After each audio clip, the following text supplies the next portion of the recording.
Clutch Sports Talk. Let's go.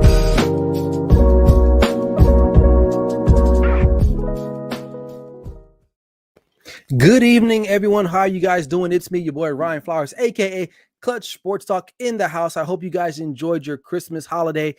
Hey, listen, it's a special show tonight. It's the end of the year special. I'm going to be recapping pretty much the world of sports 2021 and looking to the horizon into the future and what's in store in 2022. But I won't be doing it all alone. I'll have some friends stopping by this evening to kind of go over stuff that happened over in 2021 and also what's to come. So it should be an interesting show. So you don't want to miss out. So sit back and relax and enjoy the show. This is Clutch Sports Talk Live with me, end of year special. Let's go.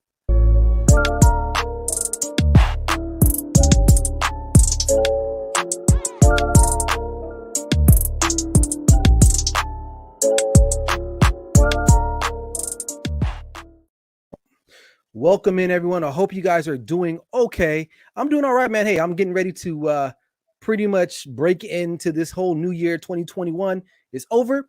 We are looking to the future. It's going to be a strong finish towards the end. I'm actually hopeful for 2022. So, hey, if you haven't watched my show before, man, hey, check me out on YouTube right now. Subscribe, hit that notifications link. If you're watching me on Instagram, say what's up, man. I got some people in the house already. We got Rock Street Sports. What's up? How you doing, brother? We got Team Zamora. They're checking in. So, hey, man, make sure you guys do that. And if you're in YouTube right now, man, make sure you drop a comment. Happy New Year. Hope you guys are doing all right. Listen, like I said, I'm trying to go out with a bang. At the top of the show, I said I got some friends coming by today. We got Bryson Carver from the Carving It Up podcast. Very interesting young man. You guys are going to get to meet him if you haven't already yet. Also, I'm going to have a very special friend north of the border from Canada, from Canada, my boy Ant from the Dallas Can Fan. He's going to be joining us today, this evening. We're going to talk about some Cowboys with him as well, and the beginnings of what happened and how he got that whole started there. Also, I got my boy Barry Grant Jr. from the All Even podcast. What's up, Selby Jr.? How you doing? Instagram. William Flowers, how you doing? Barry Grant Jr. from the All Even podcast. He's going to stop by. I got to talk to him because he is my friend that is the LeBron apologist, right? So we might get into it over him tonight. So that's going to be fun. You want to stick around for that. And finally, I got my boy, Director Kai from the Complicated Productions. He's going to stop by later on this evening. And we're going to talk about him, his business. He's a new father. He's a new father, so I'm putting his business out there. So I want to talk to him about that and also what's going on in the future for him and his production company. So it's going to be a good show. You don't want to miss out, so sit tight, man. But before I bring these guys on, I already got one of my first guests. He's in the house already, man. But before I go on, I just kind of want to talk about this year, 2021. What a year it was. It was like kind of like the first, well, obviously it's the year that we've gotten back to to somewhat as a normal, right? Obviously 2020 was interesting. We had the pandemic took flight. Sports leagues were canceled. Some were put in a bubble. Some just decided they didn't want to do it. It is what it is. And in 2021, we kind of saw a reversal in that. We saw, NBA open back up fully again, National Football League. March Madness, it went on, but without the fans. So it was a very interesting year. A lot of mixed feelings. Obviously we had, other stuff going outside of sports, which, that's a whole nother conversation, but I am just glad that the year is over and I'm hopeful going into the next year that everything is going to continue to be on the up and up. Obviously we have the coronavirus now. We got the different variants now. So we want to be safe and do our due diligence as well as that. But thinking about reflecting now on the end of this year and where I started and where I'm at now. Obviously I'm not a big time player right now in the whole YouTube arena, but that's fine. You got to start somewhere, right? But I just remember when this whole thing started. For those you don't know my story, this started for me last year during the NFL draft. I was on Facebook Live. I was watching the draft, and I was just, like everybody else on Twitter, Facebook, Instagram, looking at all of the different tweets and Instagram posts about their teams and who they should draft and who they should trade for. And I just thought it was comical because some people were out there wilding out, like for real. Like they were talking about, oh, trade this guy and this line. It's like, it doesn't work like that. This is not Madden where you can go and just go to and release guys and sign them or go edit their stats and make them a better player. This doesn't work like that in the real world. So I proceeded to hopped on my Facebook Live because I really didn't have Instagram at the time. A funny story. I only had Facebook. So I hopped on Facebook Live and I was just kind of breaking down the draft. And people are like, man, dude, I didn't know that. Like, that's legit. I didn't know that, And then so when the draft was over that night, I said, you know what? That was pretty fun, man. Like I think I had like 20 people deep in my Facebook. It was really fun. And I was like, wow, I probably can do something, right? And so at the time, obviously the draft had finished. We didn't know what was going to go on with the NFL. I proceeded to create what is known as Clutch Sports Talk, right? Became an audio podcast. Just literally just off my phone. I would record from this app called Anchor.f, whatever it's called. I think it's Anchor. So those of you who are in the podcasting world, it's a little app. It's pretty useful. It's free. And I started recording. And at the time, there's really no sports going on. So the draft had just wrapped up. So I did like a quick draft review and a preview of the season. And then I was like, well, what the hell is there else to talk about?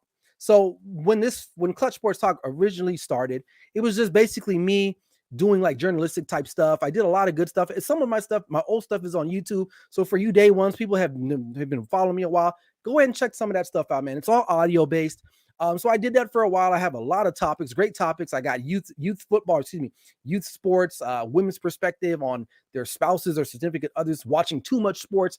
What happened to the African-American baseball player, things of that nature. So it's a lot of good content in there. Actually, some of my most proudful stuff is actually the beginning stuff because I was new to this, and you can tell how new I was because I was in there like I was like all jittery, right?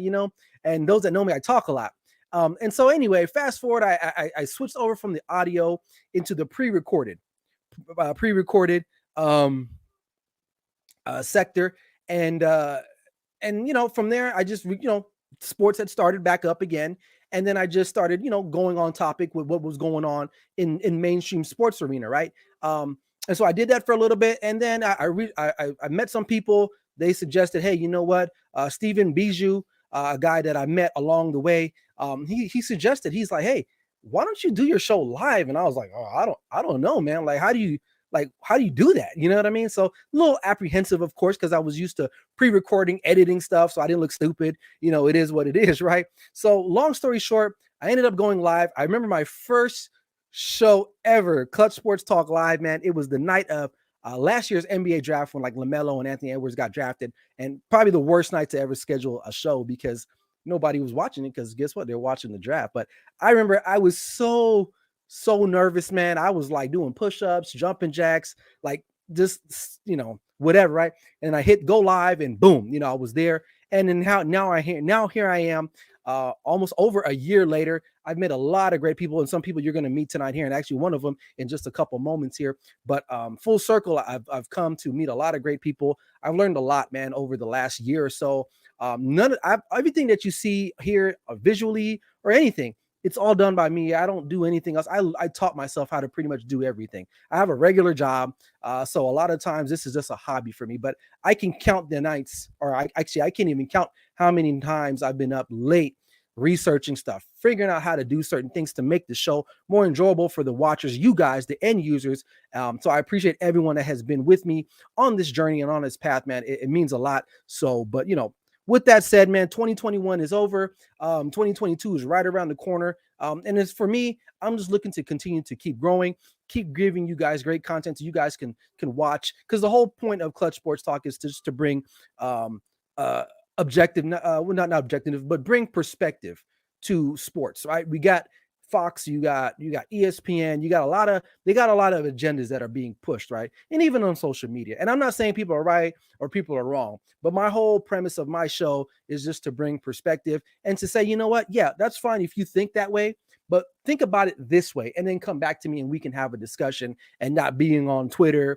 or TikTok, being ignorant and stuff like that. So that's going to continue to happen. I understand that. That's just the way of the world. But this is what my whole show has been based on since the creation of it. And I'm going to continue to do so. I want to continue to keep growing on YouTube. I'm making that push to get larger on YouTube. So I'm going to need your guys' help going into 2022. And I don't doubt that people out there won't support me. I think they will. They just got to find me. So other than that, man, that's all I got as far as me growing up in this industry and moving forward, because 2021 is over.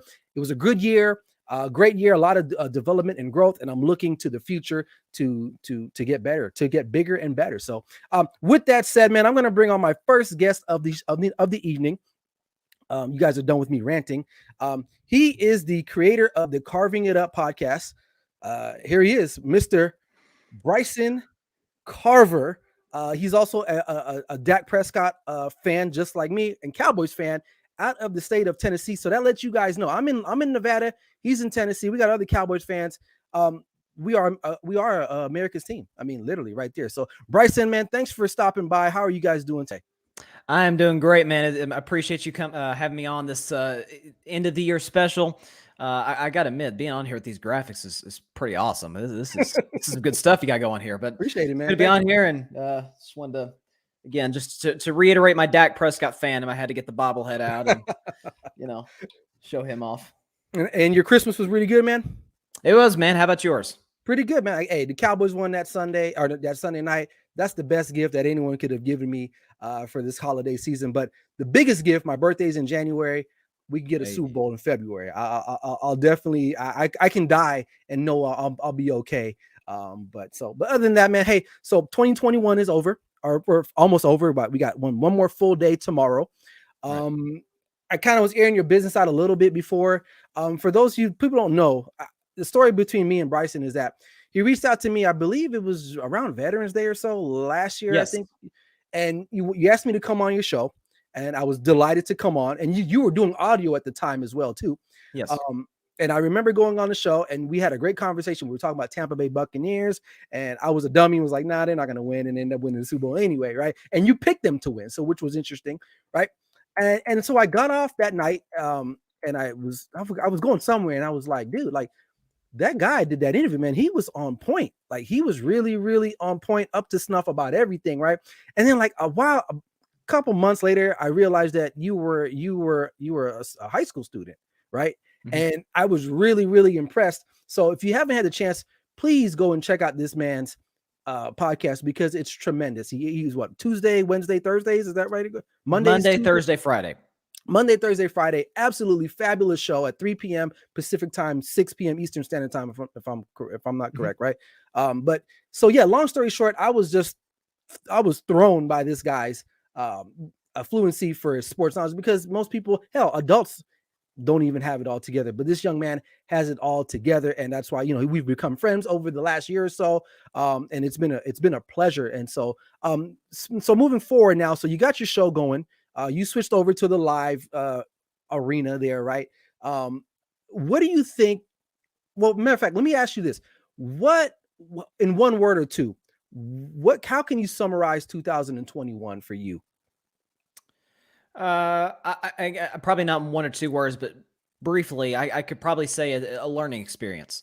Okay. Learn a lot of things. And before I even get into that, I got to say, yes, I did start going live in January. I believe my first show was after the conference championship games. Right. And you were the one who helped me with getting this StreamYard app going, and with the graphics and things of that nature, although I'm not in the same ballpark as you in that regard.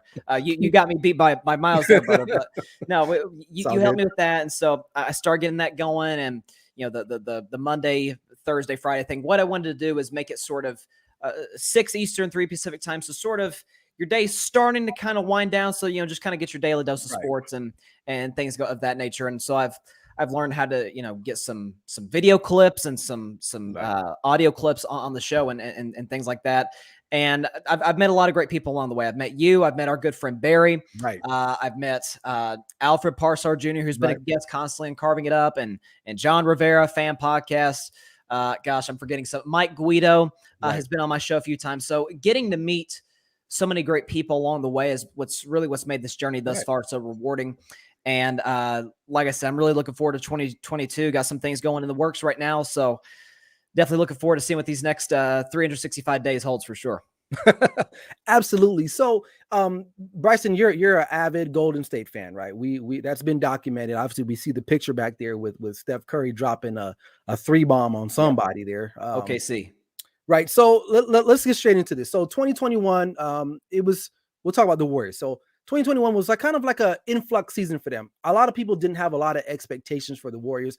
including myself. I thought they were done. I ain't gonna lie. Matter of fact, I was on your show the first time and you asked me, and I remember this, and I was like, nah, they're done.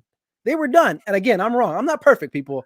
It's not Clutch Sports Talk perfect live. Right? None of us perfect, man. Okay, nobody's perfect. But at the time, we didn't know, Steph Curry was battling injuries himself, Klay Thompson battling injuries. Draymond Green was kind of like, there were talks about him moving on somewhere, things of that nature. And then fast forward, we see them in the play-in game or towards the end of the season last year. They finished really strong, and I was really impressed with that team. Now, circa till today, they're the best team in the NBA. I don't think there's no doubt about that. I don't think there's no one even close. Maybe the Suns, maybe perhaps, but the Warriors to me are the class. So as a Warriors fan, and try to be, as objective as possible, which I know you will. Do you see this as a surprise, or were people just kind of jumping off them way too early, including myself? Well, here's where I was surprised. I didn't anticipate them without Klay Thompson these first 2.5 months having the best record in basketball. Right. I didn't anticipate that. I did say sort of my expectation for the Warriors is kind of hang around at that 4, 5, 6 seed mark-ish, get Klay Thompson back in January, and you take off from there. But as far as the dynasty being over or Golden State's run of competing for championships being over, even take the fact I was a Warriors fan out of it. I thought even just as a basketball fan, it was obvious, get this team healthy and they'll be back, because you look at, if you're going to bet against Bob Myers and the general manager that he is, the guys that he's brought in over the course of the last decade, the guys that he's drafted, you're talking about Steph Curry. When he's healthy, he's a top 3 player in basketball. He's the greatest shooter of all time. Right. You're talking about Draymond Green, who last year everybody was banging on Draymond Green. He was top 5 in steals and assists. Like, he had a really good year last year, and this season he's right now the Vegas favorite to win Defensive Player of the Year. And so when you're talking about the cast of guys they have a good mix of veterans and young players. With the veterans, you've got guys like Otto Porter, we got Bjelica, and guys like that. And then you got your young guys like Jordan Poole, Juan Toscano Anderson. And so when you look at just the group that the Warriors have, obviously Steve Kerr, we know what he's accomplished, the new Team USA head coach. I never understood it from the beginning why people were sort of burying this team. Maybe it was Warriors fatigue, and I understand that, but they had the cast, they had the coaching, they had the front office to get it done. So as far as being back in the championship picture, I didn't think they'd have the best record in basketball without Klay Thompson at this point. Right. But I'm not surprised that they're having the success that they are offensively and defensively. Right. I mean, I think that part is surprising. I think for me, it changed for me at the end of the year when they went on a nice little streak. Steph Curry was basically putting that team on his back. They ended up making the play-in games. They lost to the Lakers, and then they lost to Memphis, right? And games that they probably easily could have won, especially the Laker game, right? Oh, absolutely. I walked away and I was like, you know what? If Klay gets healthy, they drafted James Wiseman. They still got some pieces there. No one is expecting like Gary Payton Jr. to be so good this year for them. What's the guy? Poole. What's the other guy? I can never say his name. It begins with a P. P or B. Bana, I don't know. It's like a weird name. I forgot his name. P or B. Last name is B. There you go. What is it? What is his name again? Nemanja Bjelica, I think. Yeah, Bjelica. Like guys like that. I watch basketball, but not enough to know like who these guys were. I knew Gary Payton Jr. because he was a Laker briefly, right? His first couple of years in the league. So, like you said, Bob Myers is one of the greatest GMs in sports history. Considering all the guys that they had, you don't count the Kevin Durant years because Kevin Durant wasn't a Warrior, but you think about the guys that he drafted, with Mark Jackson's help, obviously, Klay Thompson, Draymond Green, obviously Stephen Curry, because oddly enough, people don't remember a guy named, his last name was Monte Ellis. Monte Ellis was there at the same time as Steph Curry, and the Warriors had to make a decision.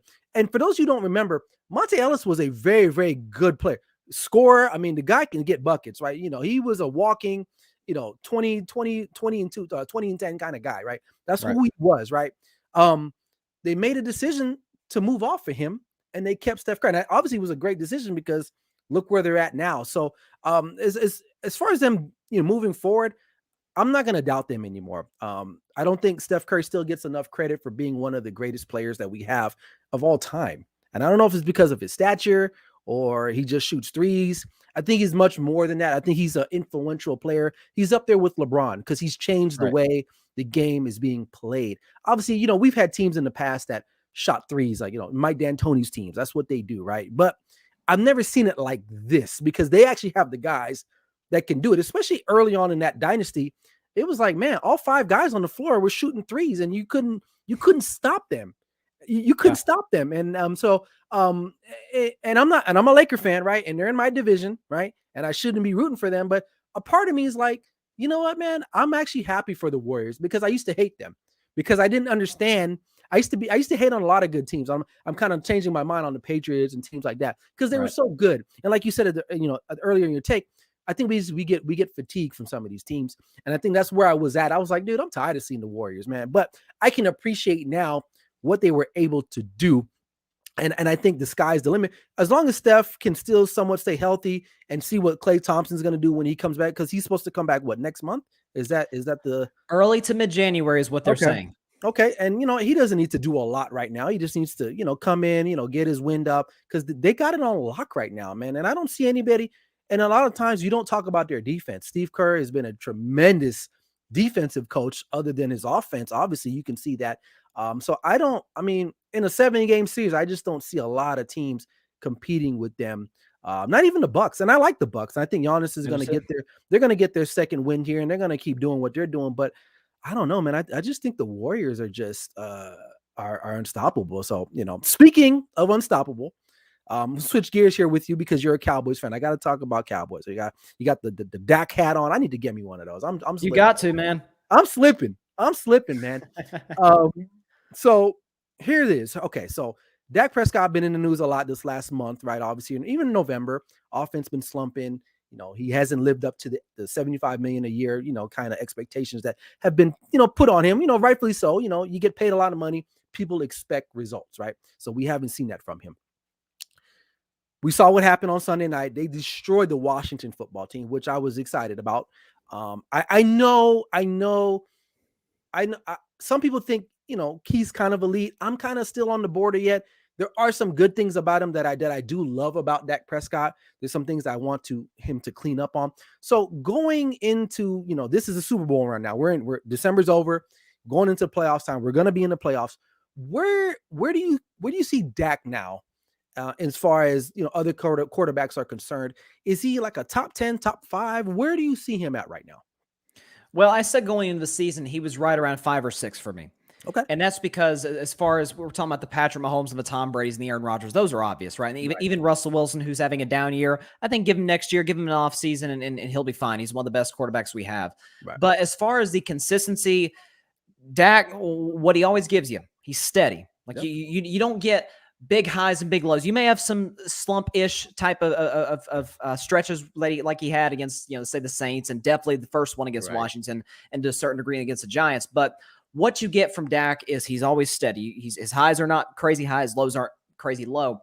And so I've always been more of a Dak guy than I was a Romo guy for the simple fact that Tony, you're just kind of holding your breath like, oh, he's kind of a gunslinger, right? Dak's not that. He's a distributor, right? He gets the ball to the playmakers, does what he needs to do, and he's clutch in the last 2 minutes of the game. We saw that Sunday. We saw he's the first quarterback, I think, in NFL history to throw a touchdown to like a tight end, a receiver, running back, and an offensive lineman. Some crazy like that, right? Yeah, and even prior to that, he does distribute the ball a lot. There's games where he's targeting like 7-8 different guys in a game. Yep. And he's not relying on one guy. I think that caused him some issues early with Dez Bryant, obviously having the star receiver there. Right. But he's a distributor-type quarterback. And, again, we saw, and obviously this team last year, they did not have even close of a defense they do now. They did not have Micah Parsons and guys like that. But let's remember that last year, this is a team that offensively, it didn't even look like the same game we were watching when Dak Prescott went down with the ankle injury. And so he comes back this year. He's got 29 touchdowns with 10 interceptions. He had one of the best games of his career on Sunday.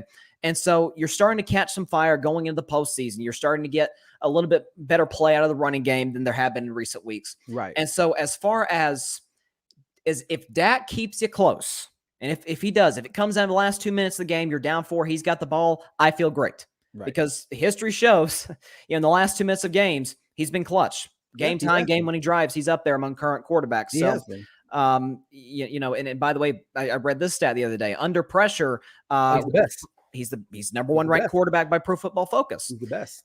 And so I'm right there with you. I'm probably higher on Dak than you are. I had him kind of pushed in the top 5 before the season. I may be backing off to about 7-ish. But as far as a guy that can win you the Super Bowl, I think Dak Prescott is that guy. Absolutely. I agree with you. At the end of the day, I love the guy. I think he's a great leader. Again, I always tell this when I talk about him. You got to understand this guy's story, man. What he's had to battle through in his personal life. Obviously, we saw what happened to him last year with the gruesome ankle injury, the loss of his brother due to suicide, and the guy, and then he gets the contract, and everyone's just like dogging him. But it's like, you know what, man, I get it. The price is what the price is. You know what I mean? The next quarterback to sign is going to get a lot of money too. And that's just how it's worked. Has he lived up to expectations? I think so. Because honestly, in sports, there's certain positions that come with a lot of responsibility. And playing for the Dallas Cowboys, and not just playing for the Dallas Cowboys, but being the quarterback for the Dallas Cowboys is a lot of pressure. It's not like you're playing for the Bengals. I mean, let's just be real. Like, you're playing for not only America's team, and I say that, but like jokingly, but it's like legitimate. Like, we're in the news. Oh, no, we are, but the Cowboys are in the news every day. You can't go and watch ESPN or Fox or any other media and not hear about the Cowboys. Even in the world, I was telling a story to somebody not that long ago. I used to be a tour guide at Texas Stadium when I lived in Texas, right? And I would get all walks of people coming through. And I met a family from like Kazakhstan, right? Go on Google Map and look up where Kazakhstan is, right? And they know about the Cowboys. Like, that's how you know, man. Like, the star reaches so far. And some people are gonna hate on me right now because I'm sounding like a legitimate Cowboy fanboy, but that's how big the reach is. We're talking about Kazakhstan. Like where Borat is from or wherever, you know what I'm saying? Right. So like, that's just put that in perspective. Like, I don't even know people understand what football is in Kazakhstan, right? I think they're playing like bocce ball, or I don't know, right? Like, cricket or whatever. I don't even know what they play in Kazakhstan. Maybe soccer, because soccer is like an international sport. But my point is, yeah, he got the money. I think he deserves it. I think if they should make the NFC Championship Conference game. I don't think there's no doubt about that. Right. It's going to be a tough sledding because you got teams like the Rams, they're moving up, but I think the Cowboys match up well with all of the other top teams in the NFC. Why? Because they can rush the quarterback. And we haven't had that in a long, long time, outside like DeMarcus Ware and the Greg Ellis days. And that was like 10, 15 years ago almost. So to see what we got now with the young Lion and DeMarcus Lawrence being back, man, this is a fun time to be a Cowboys fan. And hopefully this reminds me of the 2016 season was a little bit more magical for me, just because Dak was a rookie. We didn't expect a lot from him, and they ended up winning like 15 games that year, 13 games like year. But so, that's just where we are with that. So last thing before I let you go, in regards to the Cowboys, what do you want to see from the offense in the last 2 weeks of the season going into the playoffs? Well, I think you want to see consistency. You're not going to get back-to-back 56-point efforts. That's not normal. That's like a college football score when you got Alabama against Mercer. So, going into next week, a tough one against Arizona. That's a really good defense. And then obviously against Philadelphia, whose defense is no joke, and they can obviously run the football and keep the offense off the field. Right. What you want to see is consistency out of Dak, out of the running game, out of the receivers, because this little, up until the Washington game, this little sort of slump that the offense went through, it wasn't just Dak. Dak, he had the one game against Washington where he single-handedly got Washington back in the game with the pick. I mean, I love Dak, but I got to tell the truth, he did. But the running game wasn't as effective. You had some runs here and there by Tony Pollard, but that was about it. Receivers were dropping passes. So, and I've been reading that Dak and the receivers have been staying after practice and working on their chemistry, and that's great. Keep that going into next week. Build some momentum going into the postseason. I think that matters because Tom Landry decades ago talked about you want to go in the playoffs hot. You want to go in with a hot December, and in this case, a hot early January, getting into the playoffs. So it's exciting. And hopefully this offense can keep doing what they're doing, because if they're clicking the way the defense is playing, I think the sky's the limit for this football team. I think, again, I've got to bet with my guy Barry down there who's in the comments about us getting the NFC Championship game. But who says they can't get further? Is in my Absolutely, opinion. man. Well, Bryson, man, hey, appreciate you, brother. Happy New Year to you and your family. I appreciate everything Yes, that you sir. do, man. You're a great guy, great friend, great individual, man. Check out his podcast, the Carving Up Podcast with Bryson Carver. Trust me, you're gonna get informed. So bring a legal pad because you're Appreciate gonna you have having to me take on, some man. notes, man. You're welcome. So appreciate you, man. Take care. Yes, sir. Happy New Year. You too. All right, man. So hey, that was my first guest of the evening, Bryson Carver, Carving Up Podcast. This one here, this is another special guest. This guy hails from Canada, right? One thing I know about Canada, hockey and Labatt. I will drink some Labatt all day. So bringing on the show, I want to introduce my man from Canada. He goes by Ant. He is one of the creators and one of the characters from the Cowboys Can Fan page, man. Absolutely fire, man. I always try to watch them at some point during a Cowboys game. And all their stuff is hilarious, man. And I appreciate you all the way from Canada hopping on and joining me on my New Year's special tonight, man. Appreciate you. How you doing today, Ant, man? Good, man. You had to throw Canadian dig out there right out the hop, eh? No, I appreciate it. Thanks for having me on, man. How are you doing? I'm doing well, man. I'm very excited. Listen, I've been following you guys for quite some time. We're like, okay, and I was just kind of segue a little bit because I was just telling my other guests that when I was a tour guide in for the Cowboys back when I used to live in Dallas, we got fans from all over the world. I was telling him I knew a fan from Kazakhstan. Like, I don't even know where the hell Kazakhstan is, right? And here you are. You guys are north of the border in Canada. Like, walk me through a little bit. Like, how did you become a Cowboys fan? All right. Well, I mean, as everyone knows, you know this, so you're basically saying it. The Cowboys are international, right? Right. So back in the 90s, when I was 6, 7, 8 years old, Cowboys are winning Super Bowls. They were pretty much the only team that was on, them and the San Francisco 49ers. So it was basically Niners or Cowboys. And at my age, the Cowboys were winning Super Bowls. So it was an easy pick. It's probably like most Canadian kids now grow up and they were Patriot fans, right? Because the Patriots were always on TV. They were always winning Super Bowls. So the next generation is probably going to be a bunch of Patriots fans. Luckily, I'm not a Patriots fan. I got lucky. I got blessed. And are we allowed to swear here? Am I allowed to say the F word or no? Yeah. Thank fuck I didn't become a Seahawks fan because everybody up here is Seahawks fans. We're about 3 hours from Seattle, so everybody is Seahawks fans. So that's usually the biggest question I get up here is, why are you a Cowboys fan, man? Why aren't you a Seahawks fan? And I basically tell them, piss off. But pretty much just growing up in the 90s and the Cowboys being pretty much dominant in the 90s dynasty, that's kind of just where I swayed to. And when I first really got into football, it was Romo's first starting year, really. And he was fun to watch. T.O. was on the team. Marion Barber, they were awesome to watch. And I kind of just sunk my teeth into it and went for it. Right. Okay, that's kind of like how I was. I'm an 80s baby, so I remember watching those, the cocaine Michael Irvin teams, I don't do coke, but it's a hell of a drug, right? But listen, so I grew up on the Michael Irvin, the Emmitt Smith days, and then when Deion came over to the Cowboys, that's when because Deion's my favorite football player of all time. Hell yeah, of all time. And I remember having this poster of him, and some of you might remember it. It was him. He was like standing over the world or something like that, and it said like, water covers 80% of the world. I cover the rest, and I was like, that's legit.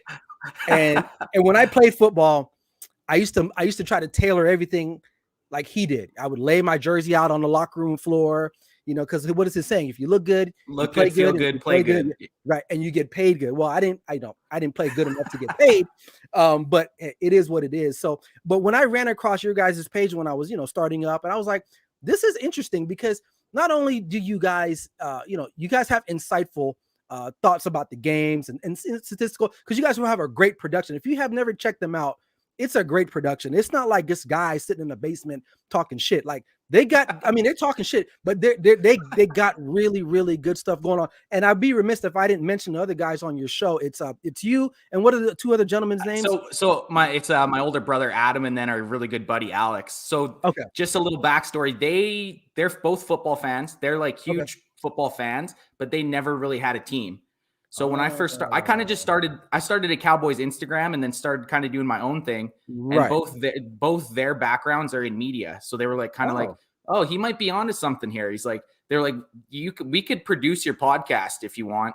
and you Nice. just hop on. We'll do the behind the scenes stuff. So I give them credit. The live streams, that's all them. All I do is show up as a true With a beer. fan and drink, get drunk, and watch Cowboys games. I do But- a lot of the Instagram, a lot of the TikTok bullshit, but Right. they're basically the live stream and the podcast Okay. Producers. But Right. they're legit bandwagon boys. They started off. This is their first season following the Cowboys, and I Wow. give them props. They've Yeah. full on.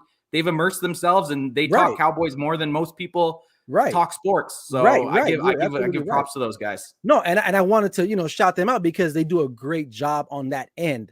You know what I mean? And I think the mixture of you talking shit, drinking beer, and then they're kind of mild for the most part, but they're subtle too. And they do know their shit. Like they know do, their yeah. stuff. And so I think that blend, it works so well. So because I've watched it, no, trust me, Cowboys fans, there's a bunch of live streams and I ain't gonna lie, a lot of them just flat out suck because a lot of guys don't know what the hell they're talking about, right? Fair. But when I watch you guys, it's funny and entertaining, but you also are talking the real deal too. And like my show and like people that I surround myself with, I like that. I like if you're gonna say something, back it up a little bit with some type of knowledge. Be informative. Don't be an asshole talking stuff, just to be talking about that. And I segue into this because you and I have been communicating about this very subject the last couple of days, right? And I would be remiss if I didn't bring this up with you with the whole Trayvon Diggs. Does he suck? Is he, because we've seen a lot lately on YouTube, TikTok, Instagram, wherever social media is at. The guy gets a lot of hate, and I just don't understand why he does. Well, I know why he does. 'cause You know. he's a Cowboys. He's a Cowboy. But I just and there's a lot of nerds out there that are like, oh my god, the 1,000 yards, like they sit at home and they trade Pokemon cards and whatever Bakugans or whatever that they do, and then they come out and then it's like, dude, we know football, we understand possessions mean a lot in football, or actually any sport. You turn the ball over in any sport, you're usually going to lose games or you're going to win games if you're the recipient of the turnover. So while I have you here, man, this is your time to sound off. Let everybody know, what do you feel about Trayvon Diggs? Okay, I kind of went off about this and when we did our podcast a couple days ago, and I kind of went off on the same subject because it's kind of annoying. I feel like a lot of guys that are on TikTok or Instagram, they're kind of using Trayvon Diggs. They see that it's a hot topic, right? And they see that it's a way that they can get a lot of views. They can use this thing. He's given up 1,000 yards, and it's basically they use it as their all or PFF. PFF's the other big deal. He's like the 85th ranked PFF corner, which there's just I couldn't name 10 corners that I think are better than him right now, let alone 84. So I think a lot of the TikTok community or the Instagram community are just using Trayvon Diggs right now to basically skyrocket their views, which why not? Right. I don't blame them. I would do the same thing. But as you were saying, the possession thing in sports is just you can't put a price on it. It's just so important. And I always use an eye test, right? Like I use an eye test. I basically watch the game and you can see who the best player out there is, right? The best defensive player. And usually the guy that is taking the ball away from the other team looks like the best player to me. So you could put a 5-year-old down and make him watch every single Cowboys game, and he's going to pick out Trayvon Diggs as one of the best Cowboys players on the team. So that's I use the eye test. I don't care about how many yards he gives up. I care about him taking the ball away and giving our offense a chance to score. Not only is he gives up a little bit of yards, but he's keeping points off the boards, and then he's giving our offense a chance to put up points. Absolutely. That's what a defense is supposed to do. I don't care. It's bend, don't break. Right. Bend a little bit, but don't break. Steal the ball, give the offense the ball, move on, break records. Simple as that. But all these little dweebs out there, they're like you said, it's clickbait. It's clickbait. And it's clickbait. And I fall prey to it because it's annoying. But it is what it is. So Cowboys are the biggest draw to anyone. Cowboys, for whatever reason, even if you don't like the Cowboys, you hate them. It's just fact. It's fact. I don't really hate any other teams. I couldn't picture myself going on a Kansas City TikTok or a Kansas City Instagram and telling the guy that the Kansas City Chiefs suck. I'm arguing with people on the internet daily. And you know what? I think it's funny. And Adam and Alex, my co-hosts there, they think it's funny because they know my personality. And I'll literally sit there and just I know it's stupid, but I can't help Right. myself. Right. No, you're absolutely right. So before I let you go, man, and I appreciate you coming on. Yeah, appreciate it. What do you guys have anything special planned here in the next couple months or next couple weeks as we drive toward the playoffs? Anything with your show? Anything we should be on the lookout for? Just grinding, man. Grinding, doing our live stream every week. Just trying to put out as much content. As you know, it's hard. It's a lot of work. Like it's not easy. It's actually a bunch of work. And I was actually going to say before I took off, I give you props. Like I have it sounds stupid to say, but I have a team. Like I do a section of stuff, they do a section of stuff, and it kind of coexists, right? Like you're doing it all on your own. Like it must be a fucking grind. Like, I know what it's like. I know what it's like just to do the Instagram and the TikTok shit. Right, and then it's like to do all of it. It must be it's a lot of time and effort, man. And all I got to say to you is just keep doing it. Keep putting out content. It's fun to do. Don't get discouraged. Like who gives a shit if I just don't get discouraged as long as you're having fun. We have fun. We do it. Sometimes we have 2 people watching us. We don't give a fuck. It doesn't matter. It doesn't matter. Man. You're absolutely right, Mo. And man, I appreciate you stopping by. Happy New Year to you guys, your family, man. It was a blast. And we're going to have to do this again soon, man, because you're a character. Hell yeah. I love watching you, man. I love when you shotgun those beers. And it's hilarious. So I appreciate you stopping by tonight, man. Thanks for having me, man. Appreciate it. All right. Take care of yourself. Yeah. Peace. All right. We're just moving right along, man. That's Ant from the Dallas Can Fan. Interesting guys. You got to check him out on YouTube. Their TikTok. They're just fun. They're just fun to watch. So we're going to keep the show moving. I got my other guy here. Here's Ian. Yeah, he's in the room here. Let's get him on the stage here. What's up? Complicated, man. How you doing? What's up? All right, man. Hey, I know you don't got a lot of time, and I appreciate you stopping by. I know you're a new daddy, so you got stuff you got to take care of, and I get that. For those you don't know, man, this guy, you're a video producer. You do a lot of video graphic arts type of that stuff. It's legit. Check it out. You just recently moved here in Las Vegas. We got to get together. I know, we live not too far from each other, so we're going to have to do that here shortly, but we're going to figure out our schedules. But I wanted to bring you on because I watch your Instagram. I see all the love that you get from people that you work with and the videos and stuff of that nature. And I just wanted to bring you on just because, we're cool and, it's the end of the year. So first things first, let everyone know like who you are, what you do. Absolutely, man. Go by Complicated Productions. I'm a videographer. Started off video editing. So that's pretty much it, man. Just been really into the music videos and podcasts and doing a lot of different promos and stuff like that. So it's been a pretty good deal so far. Right. And you went to school for that, right? Is my mistake? You went to school for that to learn all that, or did you teach? Are you self-taught? I'll spill the beans on myself real quick. I went to a film school, but I actually earned a bachelor's degree at that school because they had a program for business. So I kind of wanted to learn more of the business side because as you can see, I just picked up the camera and got a computer and just did my thing. So now I got, a little background on the business. So. Oh, okay, cool, man. So, 2021 for you. So it's pretty much over for all of us, not just you, all of us, obviously. If you, in a sentence, what would you do to summarize 2021 for you? I would say it was like an awakening. 2021, I had my child, I got married.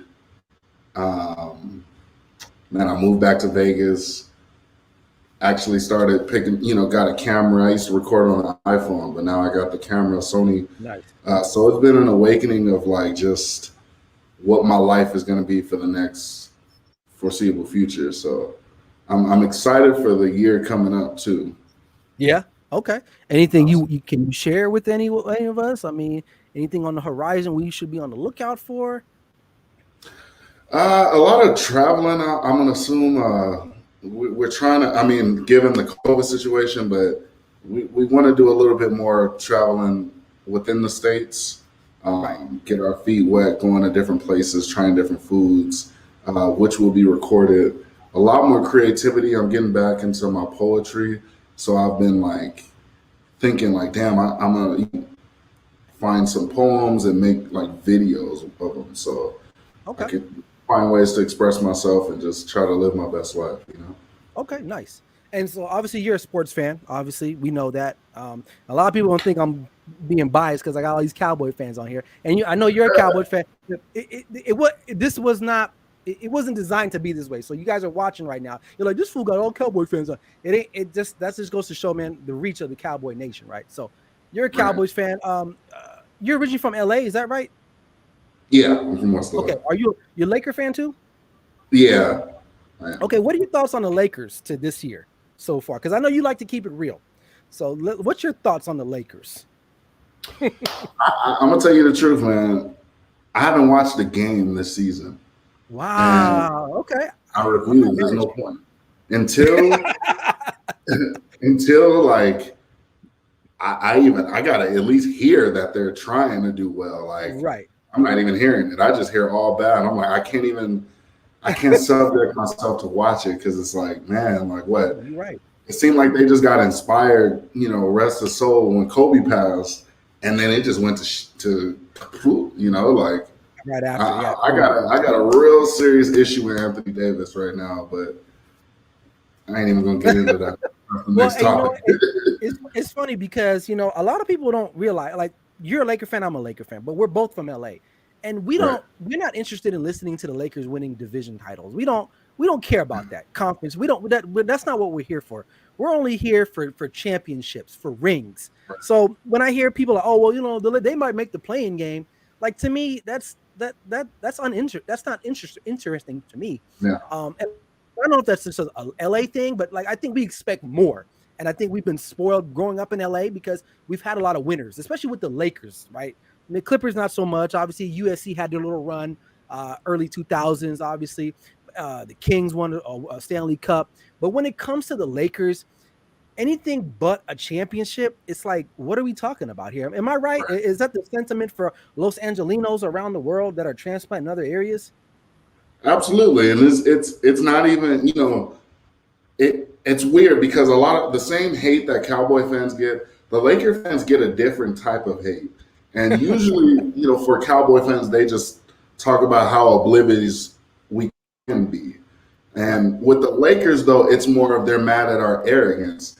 But it's not even arrogance. If you've won literally 17 championships, it's kind of like, how are you supposed to act? It's like, this is what it is. So, yeah, when we talk about the Lakers, I'm not really interested in the 7th seed when, I can't even – our best – our best players are probably, other players like our starting 5 best players are all ridiculous. Like, so I can't go down the list of talking about Chamberlain, Kobe, Magic, all these people won multiple things. We got LeBron that comes, and it's just like, man, good luck, man.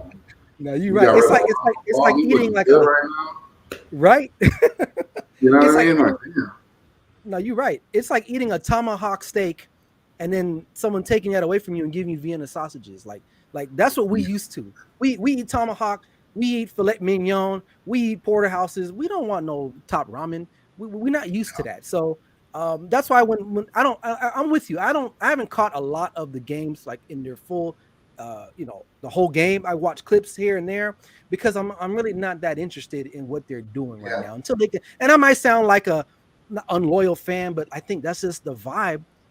When you grow up being a Laker fan and you're from LA, you expect more. And right now they're not giving to us. It is what it is. And I don't want to sound like that because they just won a championship. But in my mind, a championship is a championship. You can't take it away. But I feel like kind of like what you said with the whole Kobe thing when he died. I felt like they used that, and then after that, they just said, forget about it. Like, we got our ring, we're good. Exactly. I think Anthony Davis got signed too. So he got paid a championship and he's in Los Angeles. Yeah. So and then, now I'm starting to think, was Anthony Davis a bubble player? Because you come out it's hard to say that because prior to the bubble, he was balling out, but right. Bro, you should be averaging Giannis numbers right now. 32 points a game, 12 to 15 boards. And then I'll watch. If Anthony Davis was putting up monster numbers, I would watch the Lakers. But the whole point of everything that we're doing was for Anthony Davis. And right now, the guy can't stay on the court, and he's not giving me a dog mentality, Laker mentality, I'll say. No, hey, you said it best, man. I can't really say anything other than that. You're right. So complicated, man. I appreciate you, man, stopping by, man. I know you got lots to do. Go ahead and take care of your son, man. But hey, we're gonna be in contact soon, man. So happy New Year to you. No Cowboy question? I got one. Okay. What you got a question for me, or you want me to ask you? No, what you got for me? I got one.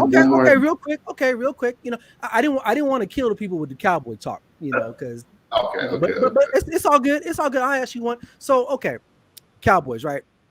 The defense. Now, the defense was one of the worst defenses last year, right? That's fair to say. I know we were on a live before one time with our friend Charles. Haven't seen him in a while. Hope he's doing all right. We were talking about DeMarcus Lawrence, I think, and I have to publicly apologize to DeMarcus Lawrence. He's not a sack master, right?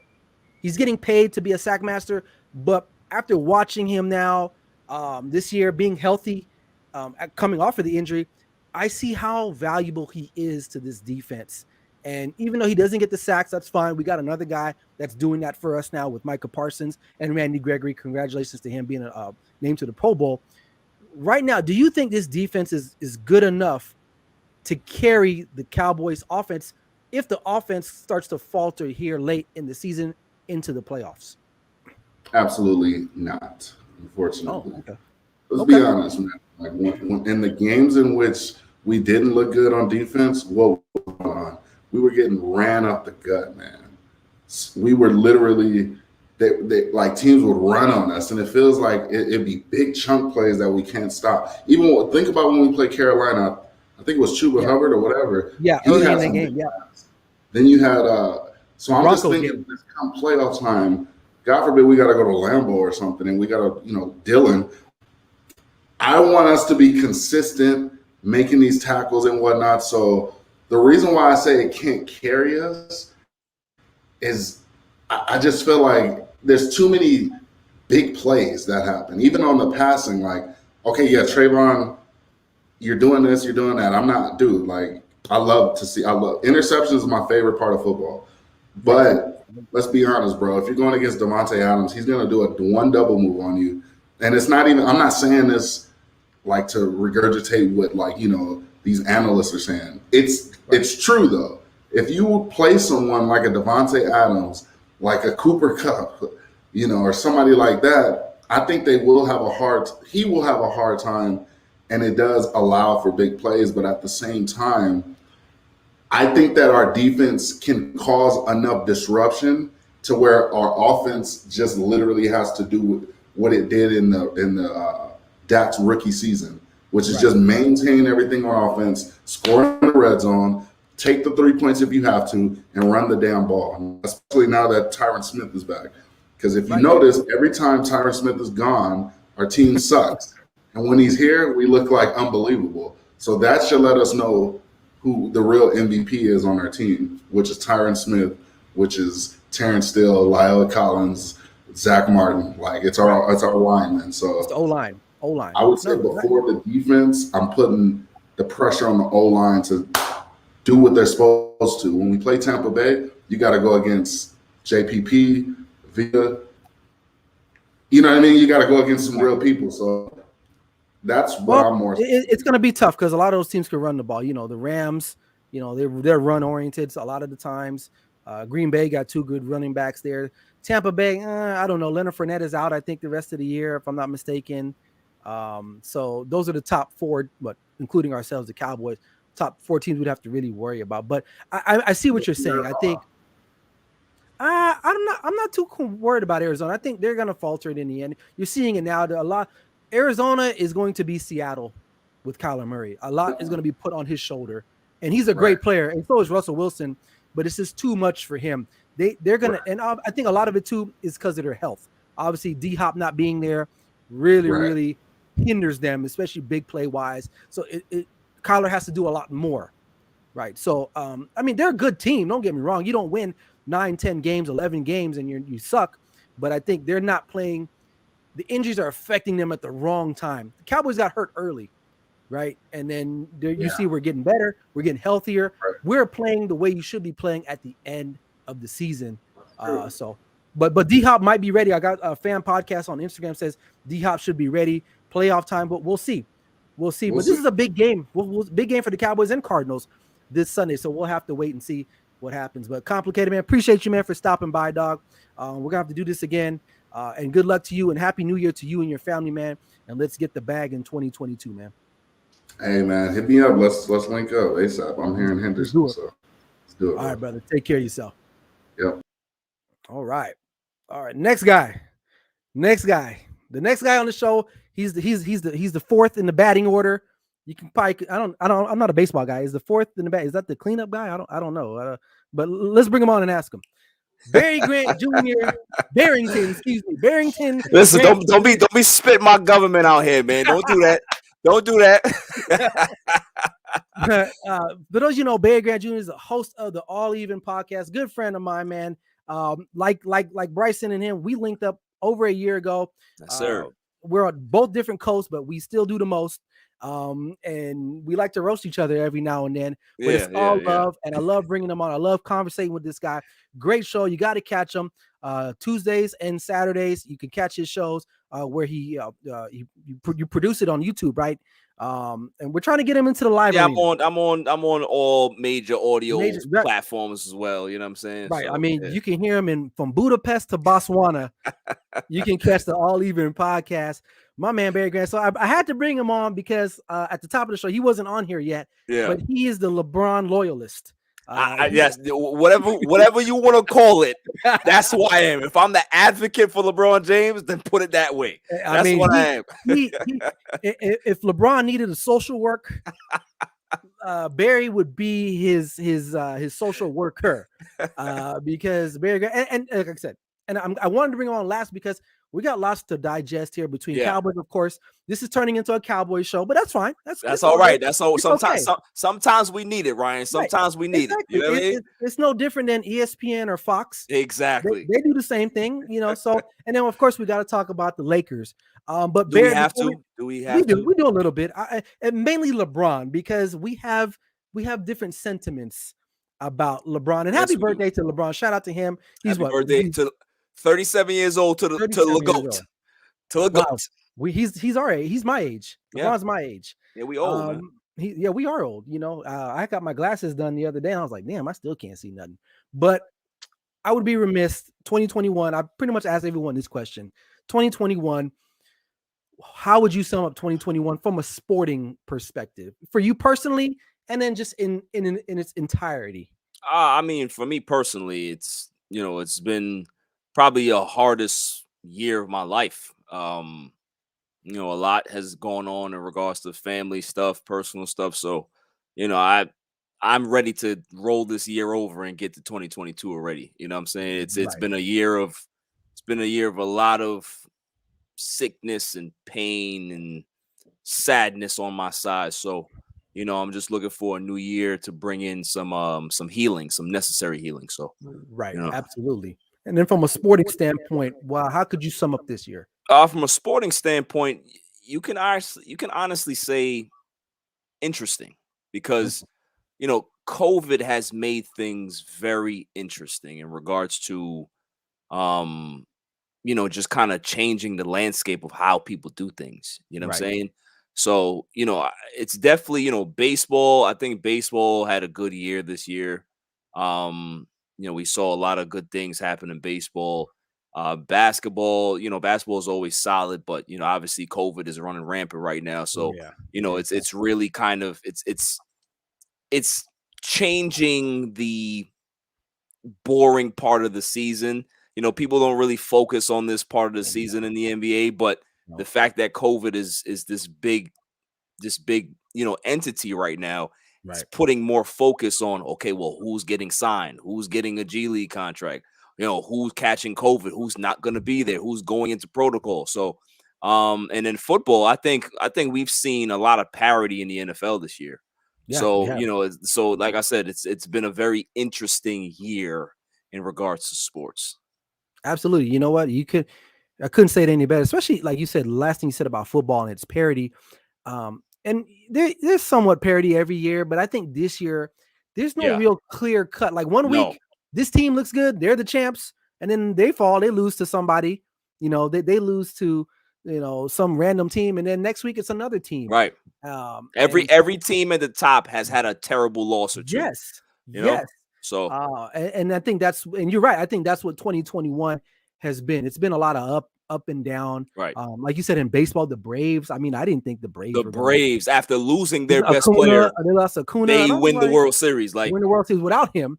We had the Olympics. right. A lot of people forgot about the Olympics. We Right. had big stars like Simone Biles. She Right. tapped out because of Yeah, mental. you're mental, absolutely right. That was a huge story. Huge story. And that's not only in the Olympics. We had football players, Calvin Ridley. Right. He had to take a step back. So I think a lot of mental health issues have arrived this year, much more than I've seen in any other year. Obviously, in the sports, obviously COVID has a lot to do with that, and I think more people are being more self-aware as to their mental state. Right. So I mean, I think it's been a good year. It's been a solid year. It's I wouldn't say it was that memorable. I had to think to myself, who won the men's basketball tournament? And I was like, I had to look it up because I forgot. It was Baylor. It was Baylor. And I was like, No, but you're right though, because it's not a sexy name. No, It's not somebody who's like somebody who's well known. Baylor is not a basketball powerhouse. It's a football it's school. not. So Yeah. it's And honestly, just honestly, with Baylor, they're located in Waco, Texas. Right. For those who don't know, right? Waco is where Dr. Pepper is made. Like literally, and obviously we had the killing that happened out, the massacre in Waco. right. Other than that, people don't really like outside of that, like that. No one knows about Waco. So when they won the national championship in basketball, I was like, ain't that the team with the dude who was really tall, who got sick with the heart condition and couldn't Right. make the NBA? Yes. And then I thought about RG3, and then that was it. So That's it. That's pretty much it. that's Baylor. That's Baylor in a sentence. Like, That's it. Baylor in a nutshell. Yeah. And then I had to think about, obviously the biggest headline out of 2021 was Tom Brady winning the Super Bowl. Yeah. I think to me that was really big, not only because football is king in this country, but I think the storyline was just a huge storyline. I mean, Tom Brady left. Who would have thought Tom Brady would have left the Northeast, head down to Florida? Well, I guess it's not that far-fetched because who doesn't want to move? Who wouldn't want to live in that climate? But he left there, goes to Tampa Bay, a team that had been kind of like emerging, right? But Jameis Winston was out there eating W's and eating losses. Before you continue though, I just want to throw this little goat shade in there. It's very funny that the 42-year-old can go down and take his talents down south, but nobody says anything. But the 25-year-old who's leaving a terrible situation and a terrible climate ends up going to South Beach and the world stops. I'm just saying, I don't want to say anything much, but you can go ahead and continue. That's you know what? I'm gonna speak to that. That's a valid point. I would say that. I think the difference though, obviously, we live in this country. I think, and I mean, hell, 2021 is over. I'm gonna keep it real. I think a lot of it has to do with your demographic as well. Of course. A young Black African American male making a power move at that time. Yes. Basically, and we saw the owner's reaction. Right. What's his name there? Dan Gilbert. Dan Gilbert. I was gonna say Dan Cameron. Whatever. That would have been fine with me. Who cares about Dan Gilbert? Young African American male makes a power move. Right. Yeah. Moves down. That causes a ripple for some people, especially in the good old boy community. Of course. Right. Tom Brady does the same thing. Yes. Ants in the comments talk about Brady. Yeah, he says 25-year-old millionaire needs to stay out of South Beach. That's true. That's definitely true. But I think that the other outside of the racial, epithet with that, Tom Brady did do it, and LeBron did a lot for Cleveland. I mean, he helped carry those trash teams to a finals appearance. He kept them relevant. Made that entire area into like a $1 billion franchise. So because LeBron in himself is a what's the word? He's commerce. He's an economy in his own regard, right? Everywhere he goes, businesses will do better. Right. Obviously, right. Brady, and I'm saying to Brady's point, he spent a lot. I mean, 18, 19 years in New England. He gave it all he got, man. And I think I mean, listen, both guys. That's I agree with you. Both guys gave it all they could. Right. It's just the fact that I love narratives. I love how certain things are good for somebody. It ain't good for somebody else. Right. You know No, what you're I'm right. saying? You're right. So- And I think Brady got pushed out a little bit by Belichick. I think a little bit. I'm sure. Listen, know. if he wanted to stay, he would stay. But Yeah. obviously, the think he was ready to relationship move broke on. down. Both parties were Yeah. ready to kind of split. You know what I'm Right. saying? So yeah. And I think it was good for the consumer. Honestly, I think because you saw Brady the way they lost to the Titans in that playoff game. I was like, that's Tom Brady should not be going out like that. Like, Yeah. you know what I mean? And trust me, I used to hate Tom Brady like with a passion.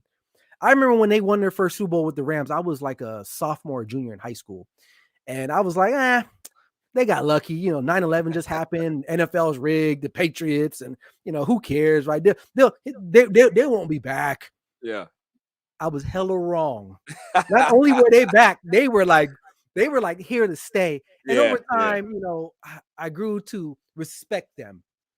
Listen, respect what did. they infiltrated our sports just like the Spurs did in basketball. Same thing. Yeah, The Spurs were a very boring team, and they just kept winning. Right, exactly. What do you think about Space Jam 2? It was terrible, but I watched it anyway. I have not watched it yet. Listen, I will tell you this. I'll tell you this, Ryan. Okay. It's a kids movie. Right, of You course. watch it with your kids. Yeah. Sure, your kids are gonna get a kick out of it, but Yeah. it's not a movie for a grown ass person with no children to watch. I'm just gonna Right. keep it Because that's weird. right. If you're 46 years old and you're sitting down watching Space Jam and you're criticizing how bad this movie is, you really need to kind of put things in perspective. No, a little bit. I You know what I agree. mean? And if you're a 40-year-old man and watch this movie, you probably wear a onesie pajama. And that's only cool maybe around the holidays. I don't do that shit. Right. I know people that do. And I don't own a onesie, man. I don't own onesie. I don't know where you find that at, but that's another story. Amazon, Yeah. I don't know, but I never seen it. But I'm glad Ant brought that up because look, when Space Jam 1 came out, we were kids, right? Yeah. And so we enjoyed it, right? Right. I go back and watch it from time. If it's on TV, I'm like, I'll watch it real quick. It's but a cheesy movie. It sucks. It's really not a great movie. Cheesy movie. Charles Barkley, Sean Bradley was in there, like Patrick Ewing, who he could barely speak. Mowgli Hey. Don't clown on my man Pat, man. Come on. Man. I mean, I love Patrick Ewing. He's a great Nick, great Georgetown Warrior. But like, let's just say they weren't up for an Academy Award. Exactly. Right? Absolutely not. So I know a lot of Absolutely people were hating on LeBron because of the movie. Look, he got his bag. He made he will go down as saying, you know what, I was in a Space Jam series, right? Right. And who knows, they may not never make another one, right? I don't think they will. Maybe shouldn't. I can see probably maybe Steph Curry getting one. You know what I'm saying? Maybe Steph Curry will probably do one if he wants to. But, in regards to it just being two of the greatest players to ever play this game, bookending these Space Jams, I think I'm okay for that. I'm okay with that if they don't make a third. You know what I'm saying? He said he can't wait for a third. Well, I don't know, man. I don't, unless LeBron does it with his son. Right. I can see how they flip that. But honestly, like you said, he got a lot of hate for that. But that's not it. That's not had nothing to do with his game, right? So let's segue into his game. Yeah. Obviously, he's a Laker now. I remember the news broke when he became a Laker. I had a little bit of mixed emotions, obviously, because he wasn't homegrown, right? Yeah. I like LeBron. I don't want people to understand. I want people to understand this. I like his game. He's one of the greatest of all time. There's no debating that. All right. What he's done, for economies, for the league, we've had our debates about that, and I can appreciate everything that he's done. But when he became a Laker and watching him in the jersey, and then they won in the bubble, I don't know, man. It didn't feel real. Like even to this day, when I watch them play, like he's in a Laker jersey. Like it just baffles me. Well, you know what's crazy about that, and there's a couple things I'd like to unpack with what you said. Is that for us as Laker fans, homegrown doesn't really mean much, because we are the place that poaches superstars. True. They We got go, they Shaq. come here. You know, Shaq wasn't our own. No, Kareem Abdul-Jabbar wasn't our own. right. You know, obviously James Worthy we drafted him, but you know, Magic Johnson, we Magic, drafted him. Kobe. We traded for him in draft night and all that stuff. But Right. you know, the totality of the talent that we've accumulated here over the years is they're all poached because it's LA. People want to be here. People want to always come here and live the lifestyle, be a part of the franchise. And to your other point, you know, a lot of people felt like you that, oh, you know, he just doesn't, you know, LeBron being a Laker just doesn't make sense. When in actuality, it actually does make a lot of sense because people compare LeBron James to Michael Jordan when when two of them could not be any different. They don't play the same. They don't have the same drive. You know, they're great players in their own right in different ways. They've dominated basketball in different ways. But LeBron is closer to Magic Johnson than he is to Michael Jordan. Right. So the fact that LeBron grew up an MJ fan, but he also studied a lot of Magic Johnson because he's a historian of basketball. Right. That's why, to me, it made so much sense of him coming here because he understood the history, because he's such a Magic Johnson fan that it just all came together. And the fact that he had that close bond with Kobe all of these years where people thought that they were rivals. No, that was literally the little brother. You know what I mean? Like he looked up to Kobe. Kobe looked at him like the little bro. So it kind of just made sense of him coming here. You know, Kobe unfortunately passing and then them winning the championship in the same year. Like that, that's a story. Yeah, I think that's one of the best stories of all time, in my opinion. You know, in regards to like a sports movie. You put that in a sports movie, that's gold. That's gold. You're right. You're right. And I wish Kobe was still around because I think he would probably help deflect some of this Laker hate for LeBron. Because look, Laker fans, we're fickle. Like we love you and then we hate you. Like, you know, like I was telling Complicated, because we're both from LA, born and raised. And like we expect the best every single time out. Yep. And I'm pretty sure Laker fans around the world do that. But when you're from LA, when you know, I drove by the Forum I've been in the Forum so many times. I've been to Staples or whatever the hell it's called now, crypto.com. It's Staples. It's Staples. I don't care. hey, like he said in Coming to America, if his mama named him Clay, I'm gonna call him Clay. Well, if they name that arena Staples Center, I'm gonna call it Staples Center. It's always Staples, gonna be man. It's Staples. That's it. So when LeBron came, it was some excitement, obviously, because it's LeBron. Like, how can you not get excited? Because you know you're going to be in the conversation. Because honestly, the Lakers were floundering without him there. We had Lonzo, who didn't live up to the bill at the time. Lonzo's a great player, just wasn't suited to be the guy. Yeah. Right. Especially in LA. Right. Yeah. A lot of people can't be the guy in LA. That's absolutely just a fact. You can't. We had the Kuzmas of the world. We had the Julius Randles and all these guys. They may be good players elsewhere, but they just didn't fit the bill to play. And also too, just to kind of piggyback off of your point, you know, we drafted really well over the past decade in regards to getting all of these guys. But the problem is that when you're Los Angeles, you can't wait on these guys to develop. And you know, everybody likes to use revisionist history, right? Oh, well, if the Lakers would have kept all of these guys, they would be good. But here's the other spin of it, and this is why I love narratives. I always like to crack narratives, is that none of these players would have developed had they not left. They had to leave to get good. Right. They couldn't stay here. Brandon Ingram was not going to be a 25-point scorer on this team. Right. Lonzo Ball was not going to be the guy that he developed in New Orleans, getting a jump shot, fixing his jump shot, writing his game. Certain guys have to go to certain markets where there's less pressure, where they can just play basketball and develop. They don't have to worry about the criticism of being a Laker. That in itself crushes careers. Yeah, and you don't want to do that to young players that have talent because they're not going to be able to handle it. Look at Taylor Horton Tucker right now with the Lakers. Right. He was dubbed the next guy. You know, if he's going to have a big season, he's going to be able to contribute and push this Laker team over the top. He's having one of the worst stretches of his career. And he's only been in the league like, what, 2 or 3 years? 3 years. So He's the new it's Kyle Kuzma. right, He's the right. new Kuzma. It's the pressure of LA, the expectation. Once they dub you that guy and you don't live up to it, they're going to crush you. Yeah, And you're as right. a young guy, he may end up getting traded this season because that's the only way to salvage him. Right. If he continues to stay here, he's going to get buried. He's going to get buried. Well, and he's a young guy. Yeah. They can flip him. Yeah. He's a commodity. No one wants like a Carmelo for a trade. Or It's just something like that. I don't like to veer off too much, but Yeah. New York fans, Knicks fans, I love them. They're the worst, right? Like they talk about, we should have had Steph. Steph should have been a Knick. But let's keep it 100. If Steph would have got drafted by the Knicks and he would have had all of those bad ankle injuries and the surgeries with his ankles, do you honestly think that they would have supported him or they would have turned on him faster than anything else? It was the fact that he went to Golden State, a very downtrodden franchise that has some historical,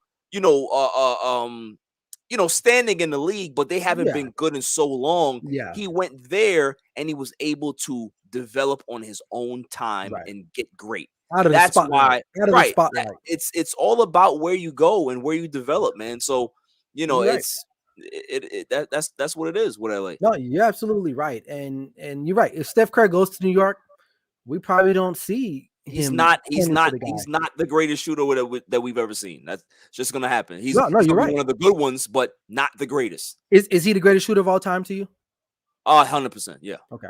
Because I was at me and my cousin.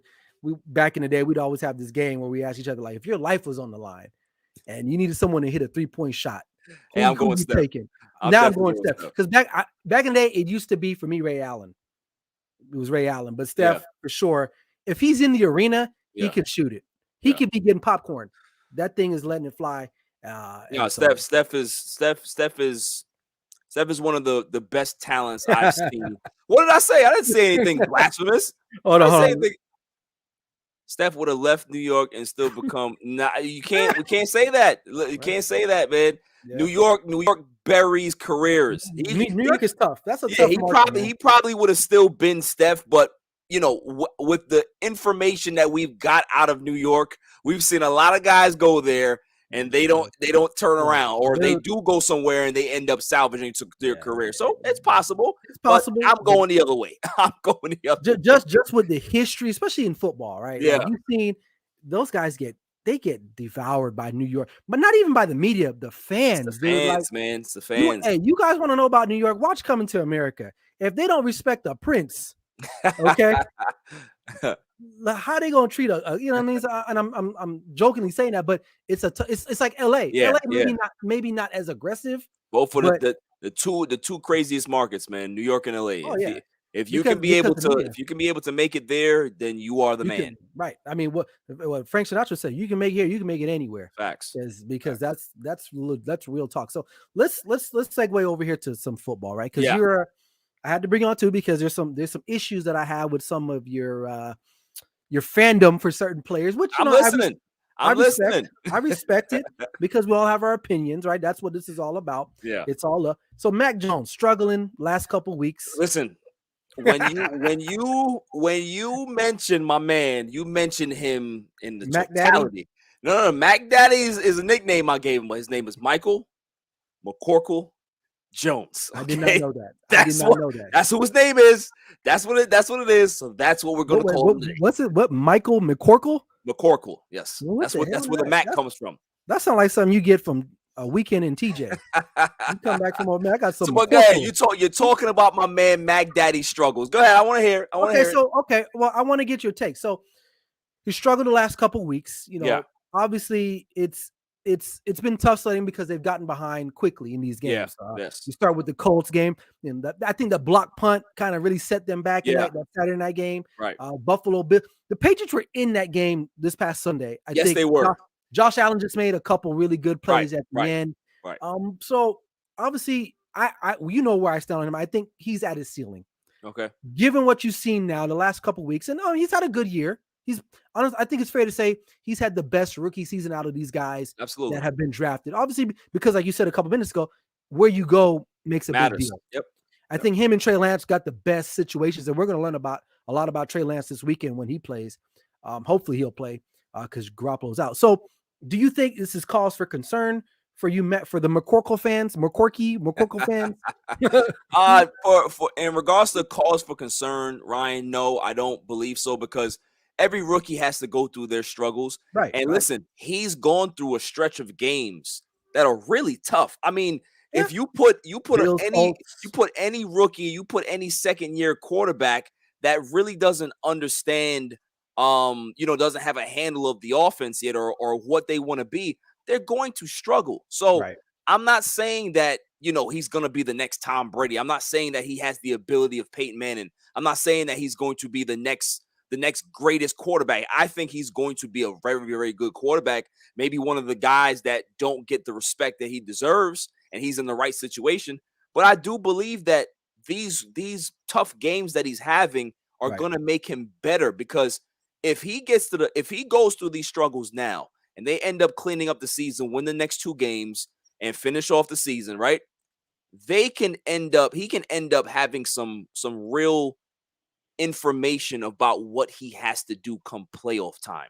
Right. And we're going to learn a lot about this kid, about how he performs in that playoff game, whether they win or lose. If he ends up having a great game and they end up winning or losing, we're going to learn a lot about who Mac Jones is, because I think a lot of people question his toughness. They think that he's a little, a little frivolous, or, just not that he doesn't look like a sturdy guy. He's just, like, people always kind of just like come at him about that. But I honestly believe that he's mentally tough. I think that he's prepared. I think he's one of the smartest quarterbacks we've ever seen come into the NFL at such a young age to understand that complicated offense. It's not very easy to jump into New England and learn an offense that's very, very complex. Belichick does not make it easy on you. Guys who get there, it takes them a while to adjust. This kid understands what's needed of him, what's required of him. Is he going to have some struggles? Is he going to have some bad games? Absolutely. But he's also going to have some games where you look at, well, he got 375 yards, 4 touchdowns, and no picks. Mac Jones, okay. So it's he has to go through these learning pains, these tough games, because it's just like baseball. If a guy is out there and he's looking great, that's beautiful, right? But you also want to see him struggle, because you need that information. You need to see how they handle adversity. You need to see how they bounce back after having a tough outing. So I'm not worried about him at all, honestly. You know what? I hear what you're saying, and I can appreciate that. And you're right. I think all of these guys, they have their moments where they do struggle. It's the NFL. It's not. It's tough. It's not Pee Wee football. Like these guys are getting paid to stop you. Okay. But my only problem with him right now is, like, I don't know. Everything has to be perfect for him right now. And he could get better, right? Obviously. But I look at how they played, and particularly him in the last 2 games. Like, are they going to have a problem if they do get down? Because when you get the playoffs, it's all good teams. Right. I mean, that's what's going to happen. Does he have enough in him to get down, 10 points? 10 points in the National Football League is not a lot. At least in my estimation. To me, it's not a lot. I've seen teams come back from much more than that. But say he gets down 10, 12 points. Are they willing to kind of give him the playbook and say, man, you know what? We're going to need you to start slinging this thing. And I think that it's unfair to ask a rookie to do that. I get that. But I just know that physically he's not that talented in regards to arm strength. And I know that you don't need to have all that, because Tom Brady didn't have the greatest arm. But what we know about Tom Brady now is his will to win. Correct. Now, it's still early in Mac Jones' career. I'm not overly concerned. I still think it's a good fit for him there. I still think he's a good quarterback. He can play in the National Football League, but I don't know if he's going to be that dynamic enough player. And it kind of showed up in that game against Buffalo, where Josh Allen, he made those dynamic plays, especially that 4th and 1 at the end of the game, where if the Patriots stop him, I mean, he ran 5 yards behind the line of scrimmage. They couldn't stop him. He ends up winning the game with his legs. Does Mac Jones have that within him? It doesn't have to be with his legs, but anywhere in his repertoire to be dynamic, to go out and get you a game here or there. That's my only cause for concern when it comes to him. I mean, listen, that's a fair assessment to say that, but I mean, let's go back to Josh Allen's rookie season. How good did he look? didn't look that great at all. Didn't look that great at all. Like I don't remember anybody saying that that Josh Allen looked like a quarterback that was going to take the next step. They were like, hey, he has a plus arm. He's big, he's athletic. Right. But we were all shocked to see what type of jump he made year 2 and year 3. Right. So, it's all about what organization you go to. They're well coached. He's well coached. Right. But it's also, too, what they surround him with in the coming years. Right. This year, he doesn't have a lot of skill position weapons out there. They don't have great wide receivers. They have a great running game. Right. They have a very good offensive line that can take you far. But maybe they add a playmaker on the outside in the offseason. Well, in regards to Josh Daniels, though, I mean, I keep calling this guy Josh Allen. Yeah. One thing we knew about him, though, he had a cannon. He had a cannon, exactly. But that doesn't always translate into being a great quarterback. You're right. Yeah. And but there was something about him that was like tangible, that was dynamic about him. When it comes to Mac Jones, it's like, to me personally, I don't see anything, even in college. Like, I wasn't like, wow, like this really stands out to me. Obviously, leadership, reading the line of scrimmage, that's one thing. Obviously, that's not as tangible as running or having a big arm. And Jamarcus Russell had a big arm, and look where he's at. You know what I mean? So that doesn't account for much. But what I'm saying is, though, at least we had something, right? And on top of that, Josh Allen played at Wyoming. A lot of people did not watch a lot of Wyoming football. No, unless you live in my area, the Mountain West Conference. If he plays them. I got to see Josh Allen a lot, and I would be like, damn, this guy's pretty good. But when he hit the league, I was like, you know what? He might be all right because he can run, he's mobile, yada, yada, yada. Mac Jones, I felt like he kind of got a little help because he played at Alabama. And that's not fault to him because Alabama's a great program. It's no fault that, he played with Jerry Jeudy. He played with Henry Ruggs and who else? All these other guys, Waddle, all these other guys, right? He had Najee Harris behind him. Yeah. He had other guys, and that's not his fault. But I felt like that mattered for me. In my mind, it kind of hurt my perception on him because he had so much great talent around him. I don't think he's bum. I don't think he's a bum. I just don't know if, like I said, I have to see him next year and maybe the year after because teams will have tape on him. They'll have film. They can digest him. They can say, okay, this is what we got on him. Yeah. Then I can say, you know what? And that's fair. That's fair. I think if he comes back year 2 and has a terrible season and doesn't make the adjustments that he needs to make, then whatever criticism is out there is warranted until he can be able to go ahead and fix that and go forward. So I think Mac Jones I think he's going to be one of those quarterbacks, one of those kids in the NFL that no matter what he does or doesn't do, it's going to be put under a microscope because of who he's following. Yeah. If he would have went anywhere else, I don't think that anybody cares about how good or how bad Mac Jones is doing. The fact that he's following Tom Brady, if they win, it's because of the defense. It's because of Bill Belichick. Somebody else, not him. If they lose, it's about how bad he's played, not how bad everybody else is playing. So, for him to be in that chair and to be so mature and to be able to handle every question that he's asked and he handles them well, big respect to Mac Jones because I just believe that he's built to play football. He's built for that stage. And when you have a quarterback like that, I think that's the type of quarterbacks that you need that can be able to propel you and to win a few games in the playoffs because of his cool demeanor. Listen, Eli Manning wasn't one of the greatest quarterbacks we've ever seen. True. But the one thing that guy had is poise. Yes. He never got rattled. He never got nervous. He was always on to the next throw, no matter how bad the other throw was. So, I agree. There's blueprints out there to be able to say, hey, listen, some guys, you don't have to be naturally talented. You don't have to have all the intangibles, the running ability and all of that stuff. But if you go to the right place, you have some good weapons and you can be able to do your job and learn and get better and make adjustments. We've seen Brady do it, man. Brady, I'm not comparing. Everybody, let's listen to this. I'm not comparing Mac Jones to Brady, but Brady was not an exceptional quarterback in college. No. He was not an exceptional quarterback when he got drafted in the NFL. Right. Belichick saw talent in him. That's why he got a shot. If he didn't go anywhere else, we probably wouldn't hear of Tom Brady ever again. It's true. Just because he didn't get the opportunity. Drew Bledsoe got hurt at the right time. Like that's all that happened. You know what I'm saying? So like things just happen that way. For a reason. It happens for a reason. So maybe Mac Jones coming here, being with a coach that can be able to protect him and let him develop the way he needs to. Listen, I just see it. I just see it as a perfect partnership, and I think Mac Jones is gonna be fine. Honestly.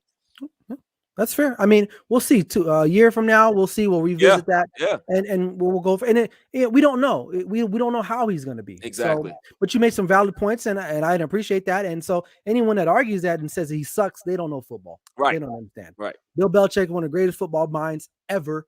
That's a great organization. They're going to get the job done. And he's always going to put you in a position to win. To win. As simple as that. So. Yeah. Well, man, I'm pushing an hour and a half, man. I'm about to check out of here, brother. But before I go. Anything around the corner for you 2022, man? What's any big plans? What's in the horizon for Barry Grant Jr. and All Even Podcast? Just pushing forward, man. I think, continuing to push out content. I'm not on my regular schedule. Right. As I used to, how much content I used to put out on a weekly basis. It was nuts. I had several programs, several shows, I just banging it out. So, I'm taking my time to kind of ramp back up, but people got to look out for, there's a couple things, me, you and Bryson have something cooking. So, that's going to be special. It's definitely going to be, I think 2022 is going to be much different than it was in 2021. 2021 had a lot of good stuff for me. I grew a lot in regard to my podcast. Like, I did a lot of things. I had interviews with a lot of people that I never would have thought possible. So, just continue to push forward. And just like Ant said, previously that, it's all about, just loving what you do. It doesn't matter if you got 2 views, 2 people in your live. Like, it's about passion, because passion, hard work is going to get you to where you want to be. You know what I'm saying? Like, we see a lot of people that do this, that, it's all about, trying to buy likes and harass people. And not being organic. Like, you know what I'm saying? It's all about be yourself. Right. And if you're yourself, it's going to flow through. People are going to see that. They're going to want to, view your content. They're going to want to be a part of the wave, the All Even wave, the Clutch Sports Talk wave, all of that stuff. So that's what it's all about, man. So, we as a whole have a lot in store. I think everybody that's been on your show, everybody has a bright future in regards to what they're planning to do. I've seen a lot of growth with everybody. Bryson and you. So, it's just beautiful to watch you guys do your thing and learn different stuff and have different tools and have that confidence to continue to grow and build and just, put on for the next year, man. So I'm just proud of everybody, man. I'm not really, I'm never really much to talk about myself. I grew up more of a team guy. Like, I'm always just in a team. So like, I'm just proud of everybody who does this. Anybody who's doing a podcast, like, just keep pushing. It's not about what's in front of you or what you're doing right now. It's about the journey. It's about the goal. So, just put your head down and just keep grinding and throw out content, man. Absolutely, man. Well, Barry, man, appreciate you, man. Got mad love for you, man. Yes, sir. Me too, man. I mean, like, I met a lot of great people over the last year, man, year and a half, however long we've been doing this. And it's been a pleasure. And 2021 was good. Had some ups and downs, of course, for everybody. I know for you personally. But hopefully 2022 will be able a lot better, and we'll get this thing rolling, man. So thanks for coming on for this evening. I know it's late for you at 9:33. It ain't that late, man. I guess it's not that late. I'm gonna hop off of this and I'm gonna play some Oculus in a minute. You know there you go, man. Barry Grant Jr., everybody, appreciate him from stopping by, man. All right, man. So listen, that's it for the most part, man. I appreciate everyone that stopped by, especially on Instagram. I haven't paid attention a lot to the Instagram people, but thanks for everyone that watched on Instagram and all of you guys that came out on YouTube. Appreciate you. Special shout out to all the guests that came on tonight. Bryson Carver from the Carving Up podcast, Ant from the Dallas Can Fan north of the border. Appreciate them. I appreciate him for stopping by. Complicated, man. Keep doing this thing. Congratulations to him on his new family and his new union with his wife. And of course, my boy Barry Grant Jr. from the All Even podcast. But like he said, man, listen, what we do, man, it's not because, at least for me, I don't do this because I'm trying to just become a superstar overnight. That's not what it's about.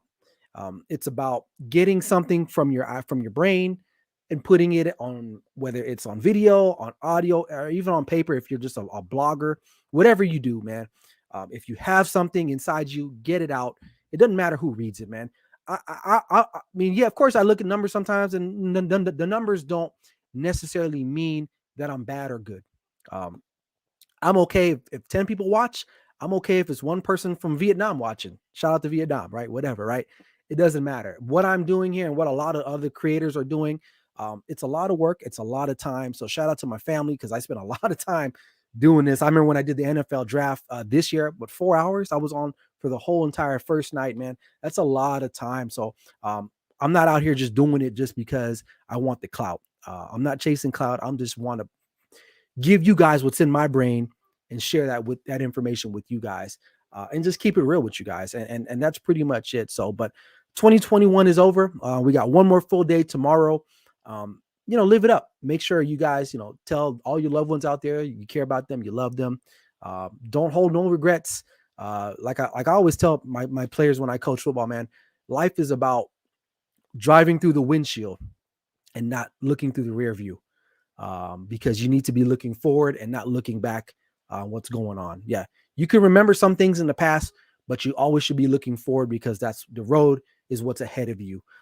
So yeah, I'll leave you guys with that little bit of sentiment, but I want to thank everybody again for coming on, my family, all the people that follow me and support me. Make sure you go over to YouTube, bro and girls. Go over to YouTube, subscribe to the channel, man. I'm trying to grow that as much as I can. But again, that's it. 2021's over. It was a great year. A lot of development and growth, like I said. But that's it, man. That's all I got. So I'm about to go and maybe have a drink, an alcoholic drink maybe, but that's all I got, man. Anyway, this is Clutch Sports Talk Live. End of year special with me, Ryan Flowers. Like I always say, man, never settle till the work is done. And I mean that.